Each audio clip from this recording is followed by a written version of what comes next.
Bienvenidos a una nueva programa de The John Gill Podcast Show y tenemos una entrevista muy especial hoy. Primero que todo, es la primera entrevista que vamos a hacer en español, pero más importante, tengo un buen amigo y es un honor tener a Jorge Pascual Rubio aquí con nosotros hoy.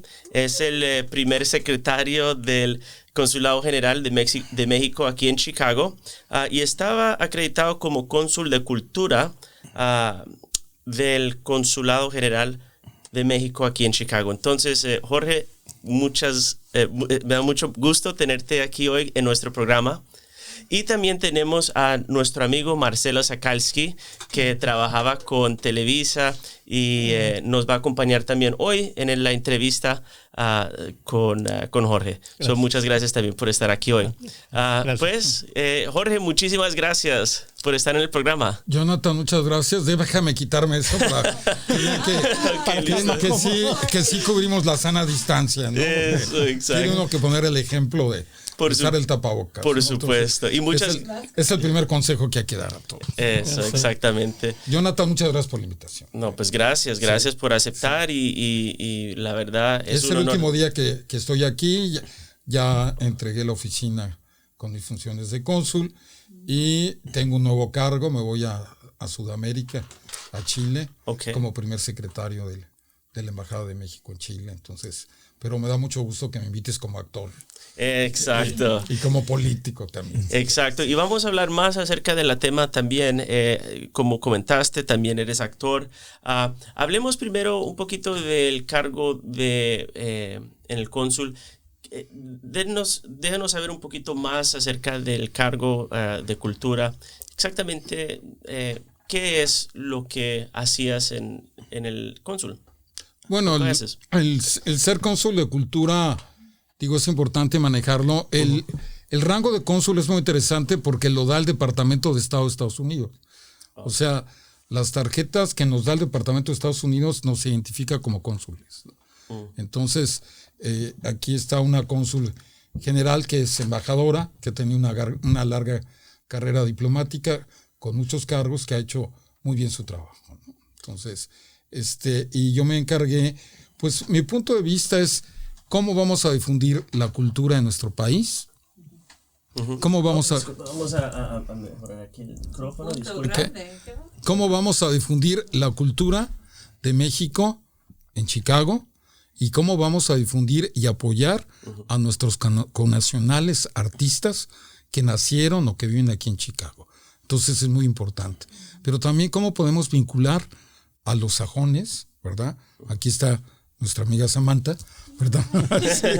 Sí, que les gusta el arte, sí, que hablan español, etcétera, y que les gusta nuestra cultura, ¿no? Entonces, la integración, en otras palabras. Así es, Marcelo. Entonces, difundir exposiciones de pintura, conociste a la pintora Carla Wong. Sí, hablemos un poquito. Que es un transexual, excelente artista, excelente pintora, defensora de los derechos humanos. Entonces, todo eso forma parte del arte. El año pasado, con Carla Wong, le inauguró la cónsul general una exposición de 16 pintoras oaxaqueñas con el tema del Día de los Muertos. Jade Nava, otra pintora excepcional mexicana de Guanajuato, hizo un altar de muertos con el tema prehispánico. Y Casa Michoacán presentó otro altar de muertos con el tema de Michoacán. Wow. O sea, porque los que no han ido en una noche muertos en Michoacán, en Janitzio o en Ciudad de México, a Milpalta, pues es increíble. O sea, todas las cosas culturales que pueden manejar. Hoy platicaba con una amiga, Maffer, actriz, directora de cine, etcétera, que ya ganó un premio por su cortometraje Dreamers. ¿Qué pasa ahora con el COVID? Que dicen, ¿dónde están los artistas? Pues todo el mundo vio cine en televisión, escuchaba música, sí, veía pintura, ¿sí? Danza, etcétera. Entonces, las artes, nos damos cuenta, pero cubren todo. Es cierto. Y cubren todo a través del hombre, desde que pintaban en las cuevas de Altamira hasta ahora. Entonces yo creo que de la prehistoria a la edad contemporánea. la cultura es fundamental. Totalmente de acuerdo. Entonces, yo he juntado mis carreras. Soy abogado, licenciado en Derecho por la UNAM, con maestría en Derechos Humanos en la Universidad Complutense de Madrid. Entonces me ha servido el aspecto jurídico con el artístico, porque también escribo teatro. Exacto. Y otro tema que vamos a entrar también. Entonces, pues sí, exacto. Y entremos en eso. Hablemos, pues, o esperemos un poquito de entrar ahí. Hablemos un poquito más de la cultura aquí en Chicago, representando México. Para los extranjeros que vienen aquí a Chicago de México, ¿dónde les recomiendan que vayan y conozcan más acerca de la cultura? Por ejemplo, hay museos de arte mexicanos. En Pilsen, por ejemplo. En La Villita. Exactamente, sí, La Villita. La calle 18. La calle 18. La 26. La 26. Sí. No, y a mí me da mucho gusto porque, si no nos damos cuenta, nuestra cocina es cultura. O sea, cada estado de México tiene su propia comida. Okay. Tiene sus propias artesanías. Exacto. Tenemos nuestros pueblos mágicos, ¿no? Entonces, sí podemos decir que la México, diversidad que hay, México tiene una gran cultura. Pero estamos hablando desde la época prehispánica, ¿no? Nuestra danza, los aztecas, los mayas, los olmecas, los toltecas, todo eso. Y cómo los vinculamos. Pero aquí yo he visto en Chicago algo muy importante. Los propios mexicanos vinculan a sus hijos, por ejemplo, les enseñan del ballet folclórico. Estuve con unos amigos de Nuevo León y les enseñan los bailes de Nuevo León. El año pasado nos invitaron los de Zacatecas, Maestro Martín, en Bartlett, presentaron diferentes escuelas donde los niños bailan diferentes bailables de diferentes estados de México. Qué lindo. Eso es fundamental, lindo, sí, porque eso es promover la cultura. Por supuesto. Eso es promover la cultura y les gusta y lo hacen, etcétera. Excelente. Sí. Y aquí yo he visto, les encanta comer tacos a todo mundo. Entonces, pues por supuesto. Y lo que dices tú, a mí me fascinaba ver, por ejemplo, los voladores de Papantla, ¿no? Claro. Qué fascinante el espectáculo. Sí, Marcelo es el argentino más mexicano que conozco. Es tantos años vivir en México, exacto. Pues ya ni argentino, prácticamente siempre. 90% mexicano. Sí, ya es chilango. Bueno, sí, en la Ciudad de México, exactamente, donde viví. Exacto. Sí, excelente camarógrafo. Exacto, sí. Está en el área de noticieros y tuve una novia ahí muy guapa que presentaba noticias también, desgraciadamente falleció, pero era un programa muy importante de Televisa porque funcionaba las 24 horas. Si no el sistema ECO. Sí, exacto. Que ahí es donde también conocí a Marcelo a través de mi papá, era reportero internacional. Corresponsal, exacto. Y representante de Televisa aquí, ¿no? El corresponsal de Televisa aquí en Chicago, de ECO, desde octubre del 88 hasta que terminó ECO, en el 2001. Y qué bien que ahí está. Se hace la conexión, increíble. Y háblanos, acaba de pasar el Día de Independencia de México. Hablemos un poco de cómo se celebró aquí y en México. Bueno, tocándolo en México, el presidente hizo un gran acto histórico porque fue un zócalo vacío donde al año van miles de gentes a gritar el Viva México. Eso. Casualmente mi madre era de Guanajuato. Ok. Entonces ahí el gran padre de la patria, don Miguel Hidalgo y Costilla, da el grito en Dolores Hidalgo, ¿no? Exactamente. Entonces queda el famoso grito que da el 15 de septiembre los presidentes y creo que fue muy significativo el acto del presidente López Obrador con su señora esposa, donde está representado toda la República Mexicana y donde da un mensaje de solidaridad para todos, ¿no? Eso. Para todos, porque lo del COVID ha sido a nivel mundial fue increíble como hizo. Y al día siguiente el desfile militar, donde van todos los niños, nos llevaban de niños a ver cómo pasaban los soldados, etcétera, etcétera. Igual, y ahí, por ejemplo, te quiero comentar que en el desfile el 16 de septiembre desfilan los charros, ¿sí? Y entonces los charros es algo así como fundamental. Y luego en nuestra historia, los que critican a Maximiliano, porque fue emperador, pues no saben que Maximiliano se sentía más mexicano que europeo, porque él crea el traje de gala. México, el traje de gala charro lo crea Maximiliano. Y todavía está su silla de montar.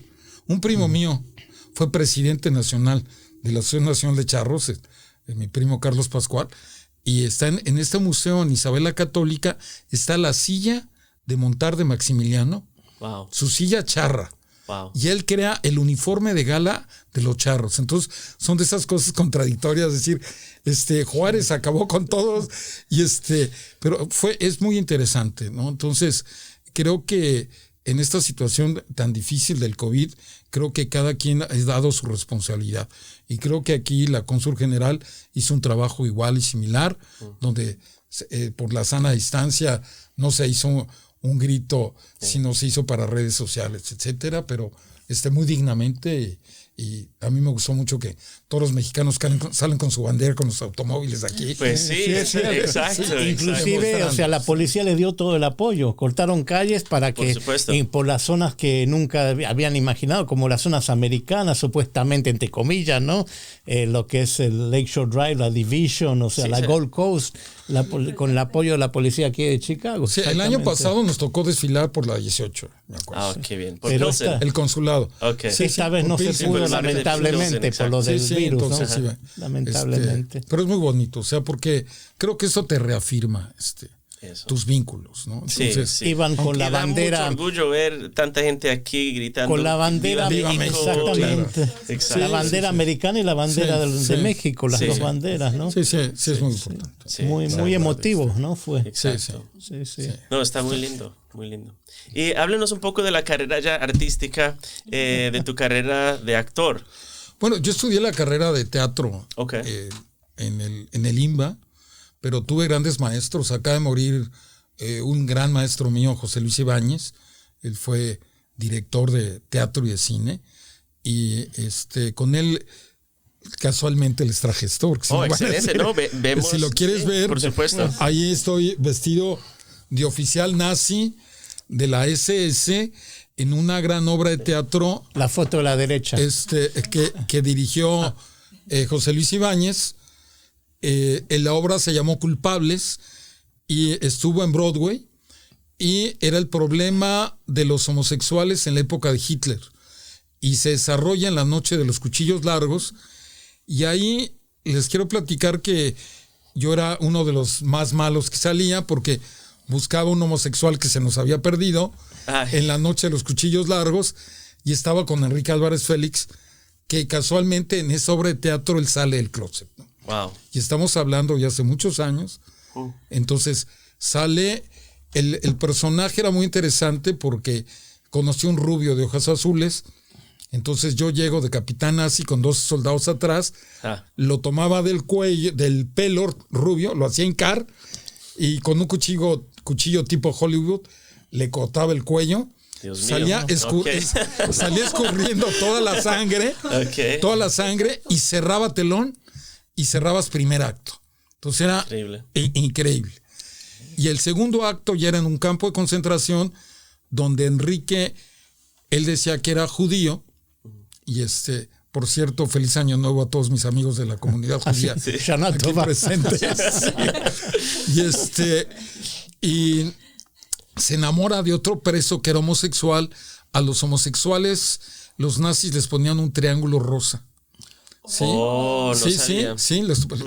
en su traje de presos, y los presos políticos un círculo rojo, y a los judíos la estrella de David. Entonces Enrique decía que era judío, pero como se enamora, en una escena se mata al amante y lo ametrallan, y un día casi le da un paro cardíaco a un señor porque se disparaban más de 50 balas de salva por parte de los soldados nazis. Entonces era un estruendo ahí tremendo. Entonces Enrique le quitaba la casaca a su amante muerto de homosexual y se la ponía. y ya luego sabía que lo van a matar, se cerraba no el telón, aparecían unas cercas con efecto de electrificadas y se colgaba Enrique y se suicidaba y cerrabas telón. ¿Sí? Wow. Muy intenso. Intenso, Sí, Dios mío. estuvimos casi 8 meses trabajando más gira. Okay. Entonces se ganó el premio Mejor Obra, Mejor Actor, Mejor Reparto. Increíble. ¿Sí? Y tuve el gusto de conocer a su mamá. Su mamá, María Félix, para todos lo saben, ha sido de las grandes estrellas del cine mexicano. La doña. Y vivía en París y vino especialmente a darnos la placa a los artistas por las 100 representaciones. Y nos entregó a cada uno la placa por las 100 representaciones de la obra de teatro. Entonces, fue muy significado. Y era muy buen actor, Enrique. Sí, era muy realmente sí. Era muy buen actor. Porque lo platicaba ahorita con Marcelo. Un actor que no hace teatro no es actor. ¿Sí? Es cierto, eso es fundamental. Tienes toda la razón ahí. Esto es fundamental. Tenía el dominio de la escena, Sí. todo, dominaba las tablas, increíble. Y en la otra foto fue una película alemana, casualmente, que se llamó Los Prisioneros de la Selva, y hacía un personaje que se llamaba el comandante Che, porque se tenía que parecer mucho al Che Guevara. Pues se ve entonces, mucho el Che ahí. El Che Guevara es el original de arriba, yo soy el de abajo, ¿verdad? Sí, pero sí fue una muy buena caracterización la que se hizo. La filmamos en Tabasco, en la área selvática, porque se supone que habían secuestrado a unas alemanas basado en hechos reales. Y luego les quiero presentar esta foto que hice con Mendoza. Esta es una película que me la gané en casting. La película la dirigió el gran director Tony Scott, hermano de Ridley Scott, y el casting lo hizo la agencia Claudia Becker, en paz descanse. Y en esa época yo era diputado, entonces siempre manejé las dos banderas en la política. Y me dijo, Jorge, dame un discurso como hablan los políticos mexicanos. Y entonces ya se los dije y me dijo, te quedas con el papel. Ya ni siquiera quisieron ver a los demás. Y era muy interesante porque era un candidato a gobernador de la oposición, porque el gobernador corrupto lo hacía otro gran actor, amigo mío en paz descanse, Julián Pastor. Y trabajó en esa película el gran actor mexicano Anthony Quinn. El gran actor, big star americana. Sí. O sea, porque su carrera realmente la hizo en Estados Unidos, ganó premios, etcétera. Él nace en Chihuahua, su madre era de Chihuahua y su padre era irlandés.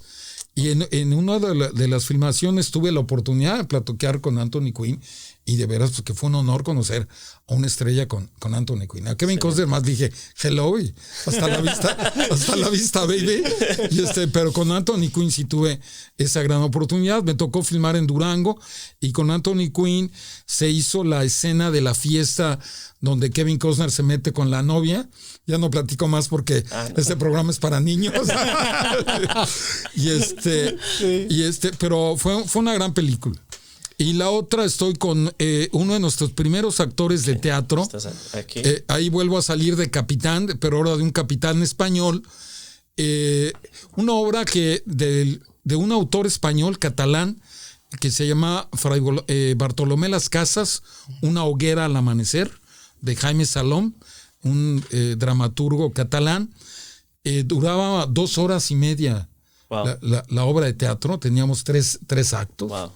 Y yo ya había tenido la oportunidad de haber trabajado con el maestro López Tarso, que para mí él y Carlos Ancira es de los mejores actores.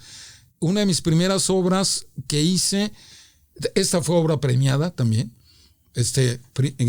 premio al mejor actor, mejor reparto y mejor obra. Y con López Tarso, y estoy hablando de finales de los 70s, hicimos una obra que se llamó Juego de Niños, que éramos unos adolescentes. Imagínate, estaba César Bono, Arturo Beristán y su servidor, éramos los niños que estábamos terminando secundaria, pero éramos unos malditos desgraciados en una escuela de padres jesuitas. Pero el reparto era increíble porque estaba el maestro López Tarso, Carlos Ancira, Carlos Cámara, Héctor Bonilla. Que por cierto vive López Tarso, tiene más de 90 años. Tiene más de 90 años. Sigue actuando. Y Héctor Bonilla, que ha sido un gran actor. Héctor Bonilla ha sido un gran actor de teatro y de cine y es un referente. Wow. Y entonces, para mí es la obra que he trabajado con un gran reparto.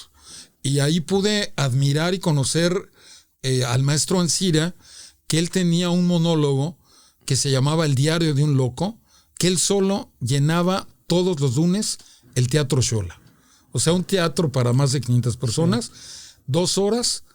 El monólogo, si no me equivoco, es de Gogol. Uh-huh. Y en Rusia lo premiaron a él, lo fue a presentar en Rusia esto.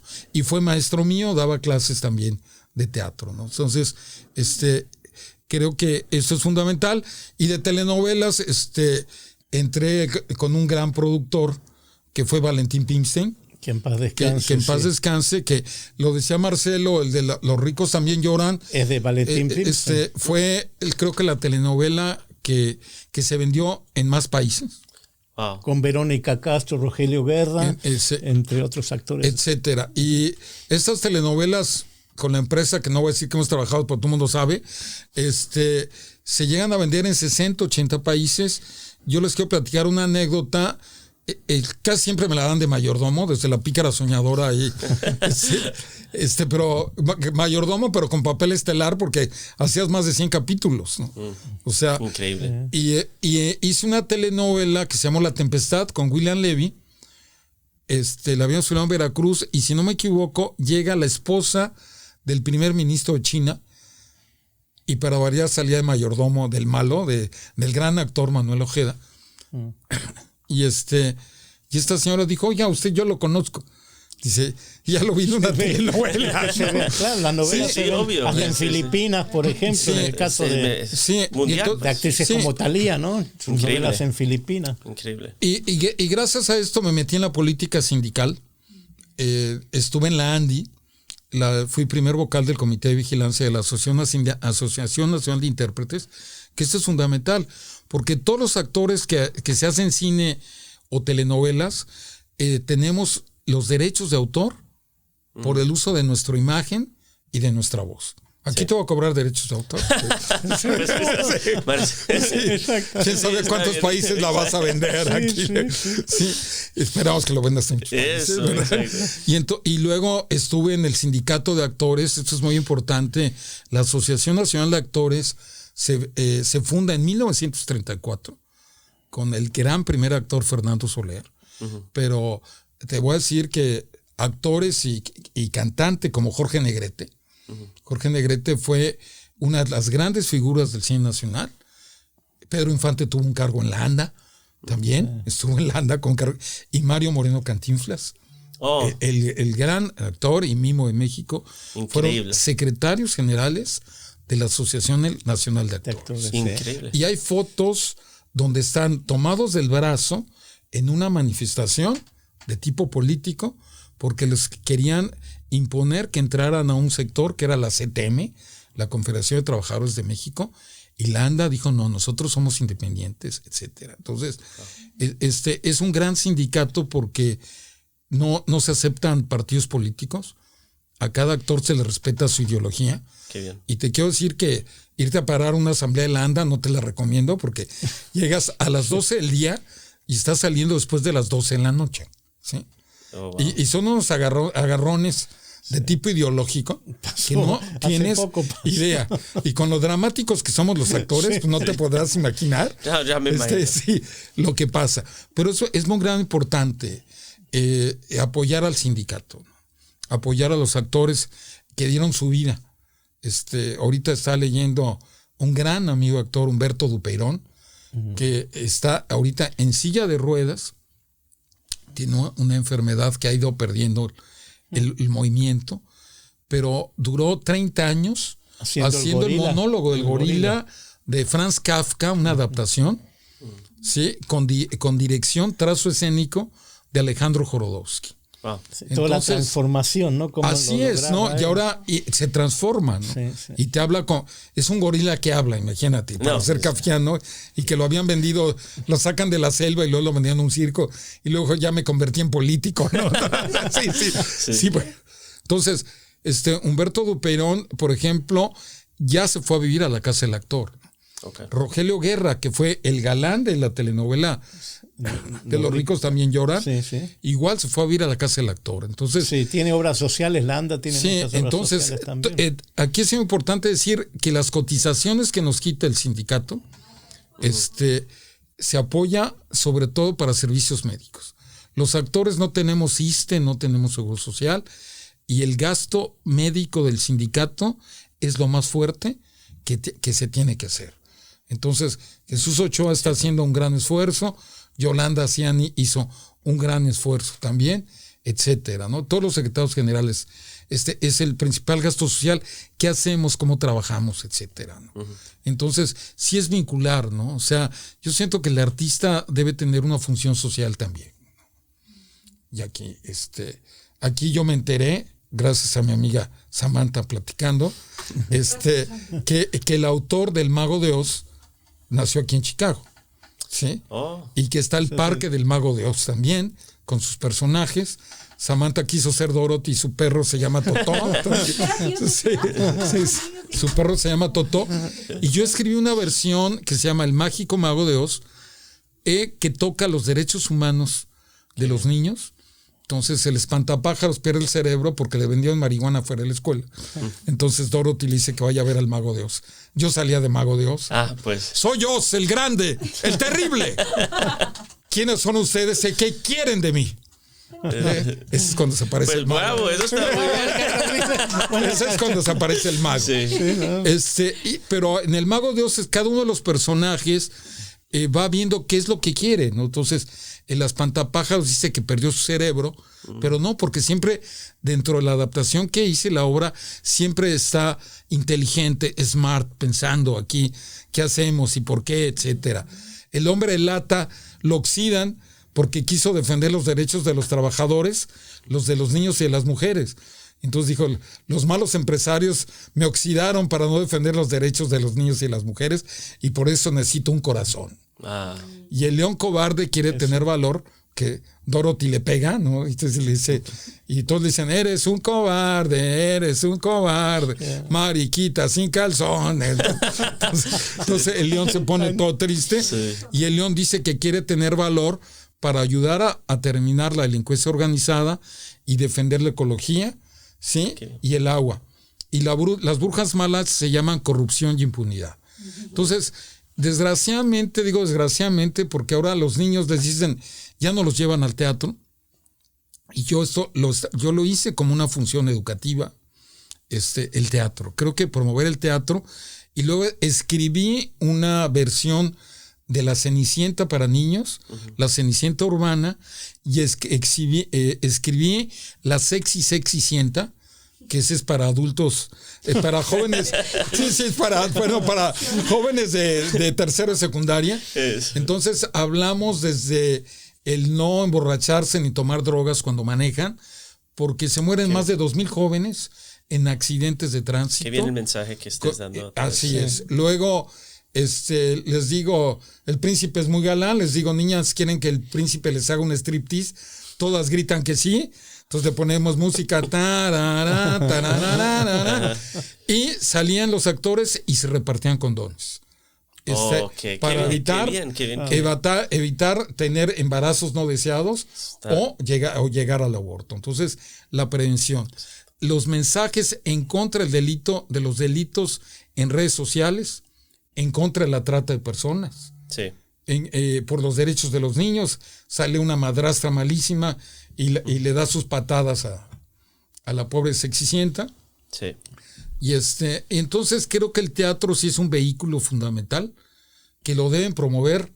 Yo se lo decía a Samantha, deberíamos ver aquí en Chicago promover la educación por medio del teatro, tanto para los niños Yo también, claro. Como para los estudiantes mensaje de media, superior, etcétera.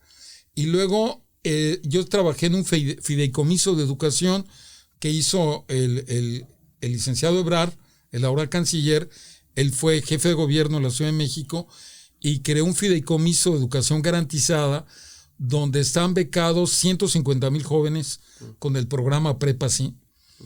Y tuve la oportunidad de escribir una adaptación del gran escritor de Jalisco, Juan Rulfo, que escribió 2 obras de teatro, 2 novelas, Pedro Páramo y El Llano en Llamas, traducidas en más de 50 idiomas. Y quiero decirles que Pedro Páramo es una obra increíble porque todos los personajes están muertos, excepto el hijo que le dice su madre, Dolores, cuando está muriendo, dice, busca a tu padre, fue un desgraciado conmigo, pídele lo que te debe. Y entonces, sí, mamá, yo lo voy a buscar. Entonces ya se va caminando, se encuentra un fantasma de un arriero y le dice, ¿a qué viene usted a Comala? Y esta frase es sensacional porque todo el mundo se la recuerda. Dice, vengo a Comala a buscar a mi padre, un tal Pedro Páramo. Y todos los personajes, es una novela muy complicada, porque hasta manejan incestos dentro de la novela, etcétera, que lo decían que se ponía mucho en la Revolución, pero es una novela posrevolucionaria. Yo la puse dentro de la Revolución, pero aparte es una novela fantasmagórica. Juan Rulfo le iba a poner los arrullos,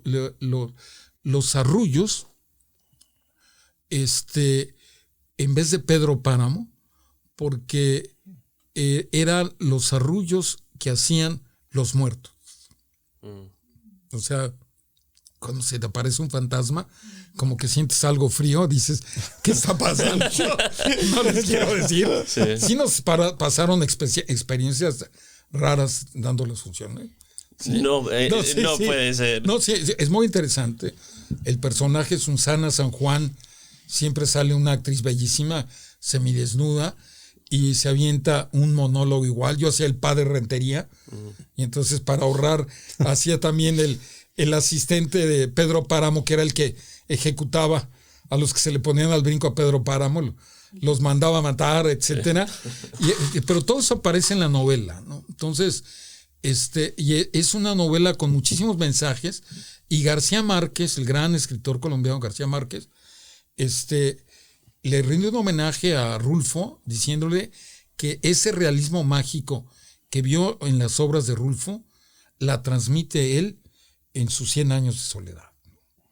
Entonces, murió en México, ¿no? García Márquez, porque García Márquez vivió en México los últimos años de su vida, no, claro.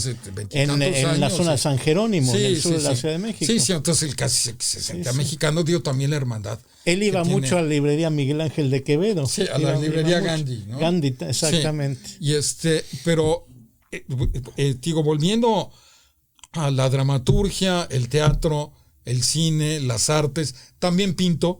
Entonces, mejor dicho, está excelente, varios talentos, exacto.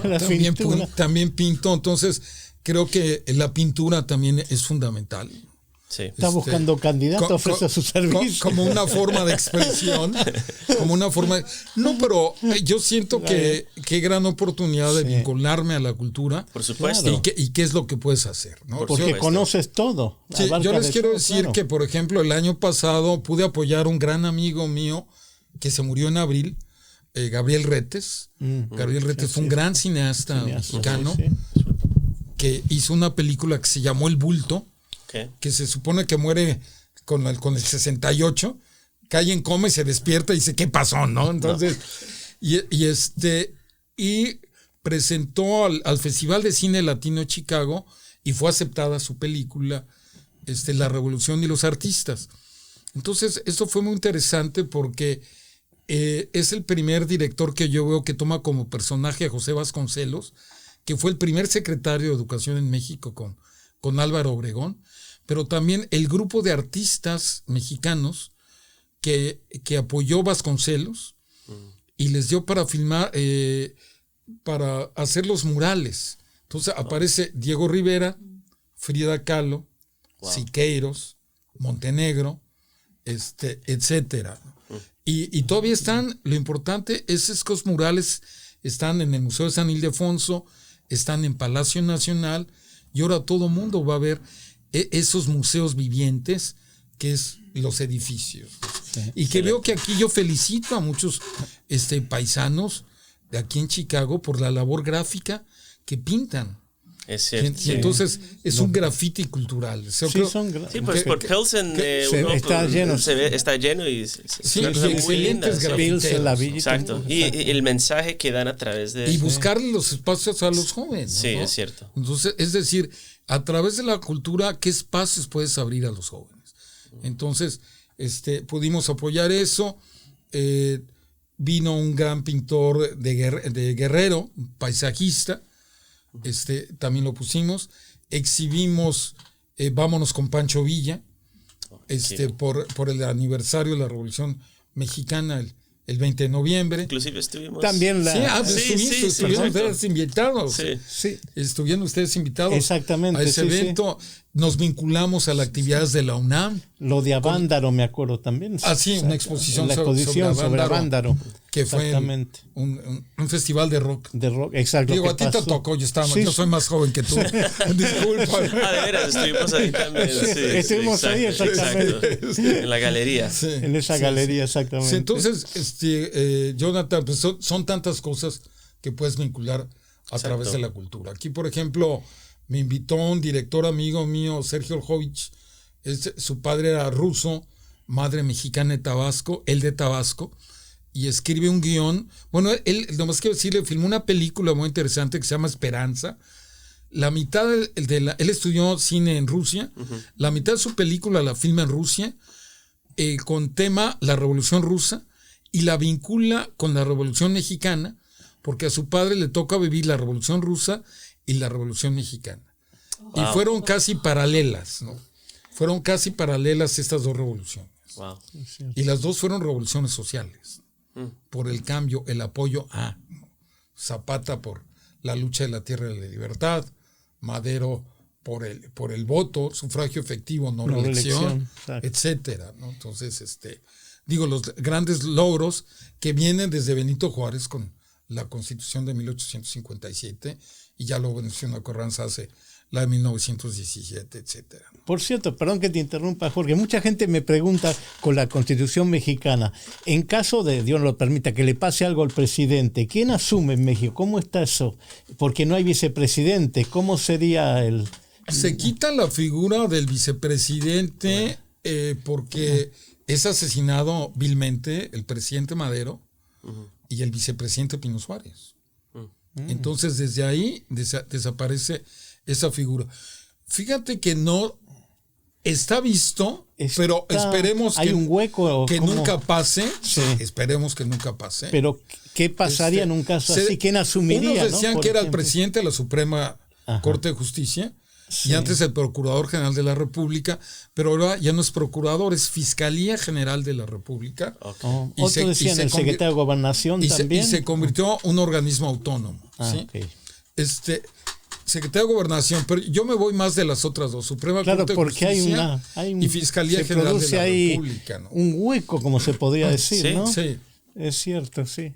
No está claro la Constitución. Sí, bueno, mira, claro. Afortunadamente... No pasó, no toquemos madera, pero no, si no sería... Sí, bueno, quiero decirte que el expresidente Pascual Ortiz Rubio, él sufre 3 atentados, siendo presidente. Increíble. Entonces dicen, lo puso Calles, y luego decían que Calles gobernaba, y casualmente sufrió 3 atentados. Increíble. Y el último atentado le atraviesa una bala la mandíbula, y él renuncia siendo presidente y se exilia, ¿sí? Y entonces se salvó de milagro. ¿Y hay quien asumió la presidencia entonces? Pues otra de las gentes de Calles. Sí, porque afortunadamente Lázaro Cárdenas, que era amigo del hijo de Calles, tiene el valor, el presidente Cárdenas, de terminar con el callismo, y está la anécdota que dicen que llegó un pelotón de soldados, había un solo general que no le debía un solo favor a Calles. ¿Sí? Wow. Y entonces llega ese general, entonces decían que baja con su bata morada a Calles, leyendo mi libro Mi lucha de Hitler en la mano. No te creo. No, así lo narra Fuentes Mares, un escritor de Chihuahua, que narra muy interesante la historia de México. Y entonces baja y le dice, señor, tiene 24 horas para dejar el país. Sí, nada más. Sí, o sí. No, pues. 24 horas para dejar el país y se acabó con el callismo. Y entra el gobierno de Lázaro Cárdenas, y luego entra el general Ávila Camacho, que manda llamar a todos los expresidentes para evitar que se sigan peleando, o todos los rencores, todas las peleas, etcétera. ¿Sí? Increíble. Sí, pero fue después de Lázaro Cárdenas. Por eso le decían el presidente caballero. Y ahí todos los presidentes habían sido generales. ¿Sí? Y entonces llega el primer presidente no general, que fue el licenciado en Derecho, Miguel Alemán. Había sido gobernador de Veracruz, secretario de Gobernación, y hizo un gran trabajo la construcción de la Universidad Nacional Autónoma de México, que está en el Pedregal. Entonces, ¿cuándo empezaron los sexenios? Sí, ahí, exactamente. Especialmente ahí. Ahí, exactamente. Y ya luego, y se daba la teoría del péndulo, de que entraba un gobierno de izquierda y luego se pasaba uno de derecha, y así se van compensando. Increíble. Entonces, pero está muy vinculada la artisteada con la política. Sí, es que está cierto, por más que también hay una cierta... No, y lo está diciendo, por ejemplo, Evita Perón. Tú no ves a Perón si no hubiera tenido Evita Perón. Sí, bueno, hay una actriz y anécdota, locutora, ¿no? ¿Te acuerdas de la anécdota que en los años 40 más o menos le dice a su esposo Perón, quítate el saco? Y él dice, ¿cómo voy a quitar? Sí, quítate el saco y la corbata. Y sale sin el saco y sin la corbata, o sea, con las camisas remagadas. Compañero, que para esa época era un presidente sin corbata. Y ahí fue donde realmente es que la al pueblo frase le gustó de ella eso, ¿no? hacia los pobres eran los descamisados. Exactamente. ¿Cómo voy a apoyar a los descamisados? Sí. Wow. Entonces, ahora todo el mundo, ya los presidentes. Ya se volvió plática política, pero de cultura. No, porque va muy vinculado a, te estaba diciendo, por lo de esta película del maestro de Gabriel Retes. El bulto. Que la de la revolución de sus artistas. Porque vincula a todos estos artistas, sobre todo pintores, en la vida cultural de México. Y ahí Retes interpreta al doctor Atl, y lo interpreta de una forma magistral, y a su esposa Merixel hace a Hollín,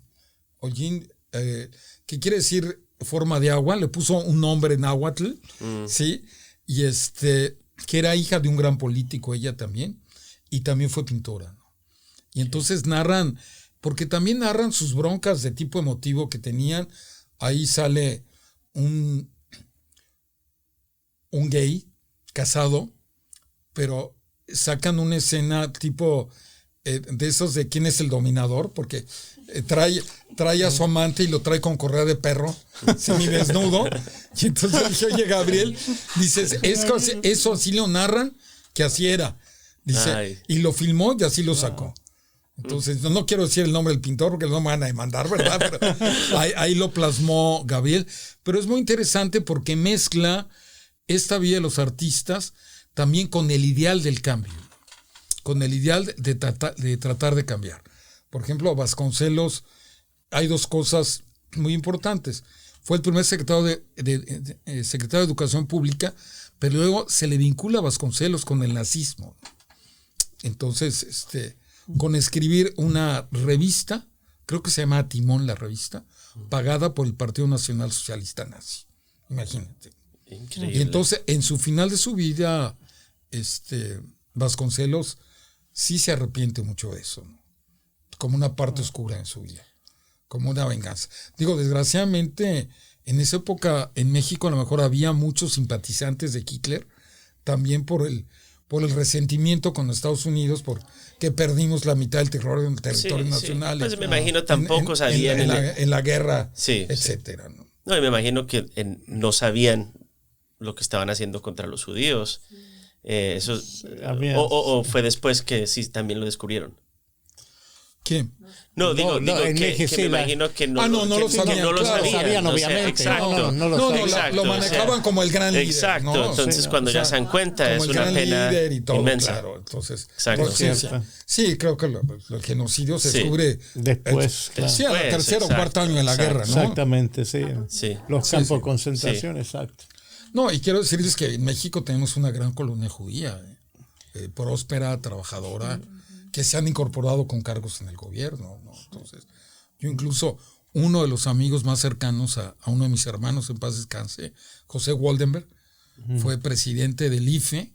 Mi hermano murió como coordinador de asesores de Waldenberg en el IFE. Escribieron 3 libros juntos y se han vinculado mucho. O sea, lo importante de México es como Estados Unidos, que se vinculan todas las razas, ¿no? Eso. Eso es muy importante. Sí, la integración. Y ya luego el amor a México, ¿no? Entonces ya no hay mexicano que no tome tequila o mezcal, ¿verdad?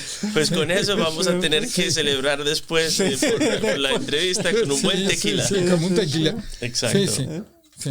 Pues excelente. No sé si quieras preguntar algo más o ya nos salimos del tema.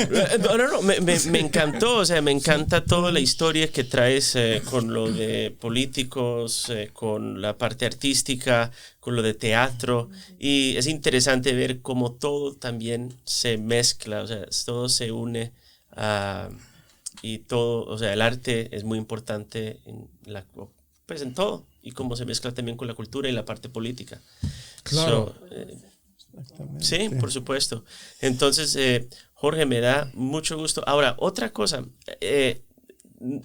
Desafortunadamente, ya no nos vamos a ver en mucho tiempo. Escuché que te vas a ir a Chile. Así es, ahí vamos a estar. A la embajada esta vez. Sí, ¿verdad? A la embajada allá en Santiago de Chile. Voy como primer secretario y estar en el área cultural, obviamente. Qué bien, qué bien. Pues te felicito. Sí, ya estamos a su orden. Pero Chicago para mí es una gran ciudad. Una gran ciudad. Qué bien. Lo único que me pegó fue el frío, ¿no? Pues sí, bienvenido a la ciudad de los vientos y del frío. Sí, te llega un chilango. Dice, sí, exacto. Pero, y eso que me dijeron que no hubo tanto frío, pero te acostumbras. O sea, la gran arquitectura, los jóvenes haciendo ejercicio. Me tocó vivir en una gran área en Lincoln Park, ¿no? Exacto. Me despertaban los cuervos graznando, entonces me sentía Edgar Allan Poe en el cuervo, ¿verdad? Entonces, sí, es una gran ciudad y Hemingway fue de aquí también, etcétera. Sí. Abraham Lincoln también creo que se vinculó mucho en Springfield, con correcto. Chicago, etcétera. Entonces, hay una gran aportación Obama, el presidente Obama de Chicago. Una de las ciudades más grandes en los Estados Unidos con mexicanos. Exacto. Es la quinta ciudad, ¿no? Que más mexicanos tienen. Es la tercera. La tercera. No, porque es California, Los Ángeles. No, estoy hablando de, obviamente, México DF, México Distrito Federal, después Guadalajara, Monterrey, son 3. Después Los Ángeles y después Chicago. Me parece que es por así, las cantidades, ¿no? En cantidad. Pero de las ciudades americanas es Los Ángeles, Chicago y Nueva York. Claro, en la cantidad. San Antonio, etcétera. Exacto. O sea, pero creo que es la segunda en los Estados Unidos. Sí. Un saludo a todos mis paisanos. Ahí está. Que los quiero mucho. Aparte, quiero decirles que en todos los restaurantes hay cocineros mexicanos, meseros mexicanos. Así es. Platicas con ellos y se sienten mexicanos, pero agradecen mucho poder trabajar en esta gran ciudad que los apoya y los quiere. Eso. Eso es fundamental. Así es. ¿No? Así es. Pues mi gran amigo Jorge, muchísimas gracias por toda la información que nos has dado hoy. Pero te iré como MacArthur. Regresaré. Perfecto, pues excelente. Así, mucha suerte en Chile. Lo escucharon aquí, ya saben que vamos exacto, para la otra entrevista, si Dios quiere. Claro, será un placer. No, pero invitarte un día que te vayas, porque ya me prometiste que vas a ir a Chile y Marcelo siempre se pega, entonces ahí van a llegar los dos. Vamos para allá. Exacto. Samantha está invitada también, entonces aparte hay una buena relación entre México y Chile a raíz de el gobierno de Pinochet, cuando Echeverría le dio asilo político a muchos chilenos, ¿no? Claro, Las relaciones están muy... el trabajo y el exilio español, sobre muchísimo, todo.